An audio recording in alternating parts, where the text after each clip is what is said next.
আমার সবসময় মনে হয় যে আমরা থিয়েটারটাকে আলাদা করে বলি, কিন্তু থিয়েটারের সামাজিক দায় দায়িত্ব কিন্তু ঠিক যেরকম আমাদের একটা পরিবারের সামাজিক দায় দায়িত্ব থাকে, যেরকম ছোট থেকে বড় হতে গেলে মা বাবা বলেন পড়াশুনো করো, চাকরি করতে হবে, প্রতিযোগিতায় নামতে হবে, তারপরে বলেন ভালো মানুষ হও, অনেক অনেক কিছু আমরা শুনতে শুনতে ছোট থেকে বড় হই। মানে এই জ্ঞানগুলো আমরা সবাই শুনি, এবং অনেক সময় ছোটরা ভাবে যে কি জ্ঞান দিচ্ছে, এই সকাল থেকে শুরু হলো জ্ঞান দেওয়া, আর সেই জ্ঞান শেষ হবে না। এবার থিয়েটার যখন আমি করব বা থিয়েটারে যখন আমি আসবো, তখন আমাদের কাছে কিন্তু থিয়েটার, তোমাদের কাছেও নিশ্চয়ই তাই, একটা স্বপ্নের জায়গা। কেন থিয়েটার? স্টেজে উঠবো, পাঠ করবো, রং মাখবো, সাজবো, অভিনয় করবো, ফাটিয়ে দেবো, হাততালি পাবো, তারপর সবাই বলবে আরে কালকে তো আমার মেকআপ না তুলে বাড়ি যাবো, সবাই দেখে চিনতে পারবে, বলবে যে এই তো তুই পরি সেজেছিলি না, এই তুই ঘোড়া সেজেছিলি, ঘোড়া ঘোড়া ঘোড়া, তুই ঘোড়া, আরে বাস কি ভালো পাঠ করেছিস রে। এইটা আমাদের সবার ছোট, আমরা যারা বয়সে, আমিও ছোট ছোট এই কারণে যে আমি মনটাকে ছোট রাখতে চাই তোমাদের সাথে সাথে, যে আমাদের সবার মধ্যে এটা কিন্তু থাকে যে আমরা থিয়েটার করব এবং আমাদের ভেতরে যা কিছু লুকিয়ে আছে সব কিছু প্রকাশ করে দেব।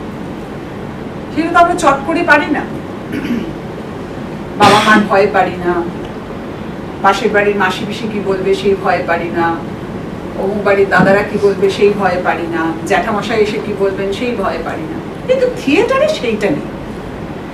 এবার সেটা যে একটা, সেখানেও এসে যে সামাজিক দায় আর দায়বদ্ধতা শিখতে হবে বা সেই তার কথা শুনতে হবে, সেই মানসিক প্রস্তুতিটা কিন্তু আমাদের সকলের মধ্যে থাকে না, বা থাকার কথাও নয়। আমরা সবাই ভাবি যে দূর বাবা, বাড়িতেও যা জ্ঞান শুনি, থিয়েটার করতে এসেও সেটা শুনি।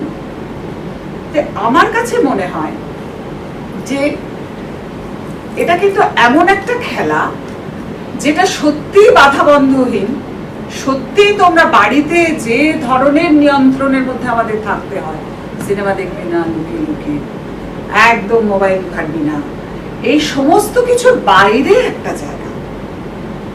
আর আমাদের সকলেরই এখন এমন একটা অবস্থা, মানে আমি আমার আশপাশটা দেখে বলছি, নিশ্চয়ই তোমাদের ক্ষেত্রেও তাই, যে বাড়িতে আসলে বন্ধু বলতে মা বাবা, কথা বলার লোক বলতে মা বাবা, না মাসি না পিসি খুঁজতে যেতে হয় কোথায় আছে মাসি পিসি তাদেরকে, না দিদা না দাদু কে কোথায় আছে জানি না।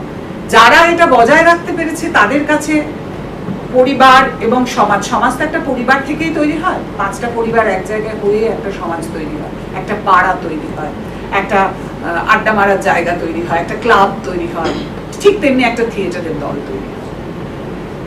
এই যে জায়গাটা, এই জায়গাটা আমাদের সবার কাছে একটা মনে হয় যে আমরা যখন এখানে যাব তখন আমাদের মধ্যে একটা কোনো আলাদা রকমের একটা কোনো আনন্দ থাকবে, একটা আশা থাকবে, সামনে একটা কোনো স্বপ্ন থাকবে, যে স্বপ্নটা আমার পূরণ হবে, তবেই না আমি করতে আসবো কাজটা। আমি না হলে কেন যাবো? আমি রোজ মা বাবার কাছে যে বকা শুনছি, অঙ্ক কর, অঙ্ক ভালো লাগছে না অঙ্ক কর, আমার যেটা পড়তে ভালো লাগছে সেটা পড়তে দেওয়া হচ্ছে না, আমি আর্টিস্ট হবো বললে সবাই বলছে না আর্টিস্ট হয়ে কি হবে, 1 পয়সা রোজগার করতে পারবি না বড় হয়ে, কি হবে আর্টিস্ট হয়ে, ওই ঘরে খেয়ে বোনের বসে থাকতে হবে। এই কথাগুলোর বাইরে একটা কিছু শুনি, সেটা যদি আমার থিয়েটার হয় সেটা কিরকম ভাবে হবে, কিভাবে হওয়া সম্ভব, কি করে হবে যে আমার এইগুলোর বাইরে, এই সমস্ত নিয়ন্ত্রণের বাইরে আমার থিয়েটারে চাই।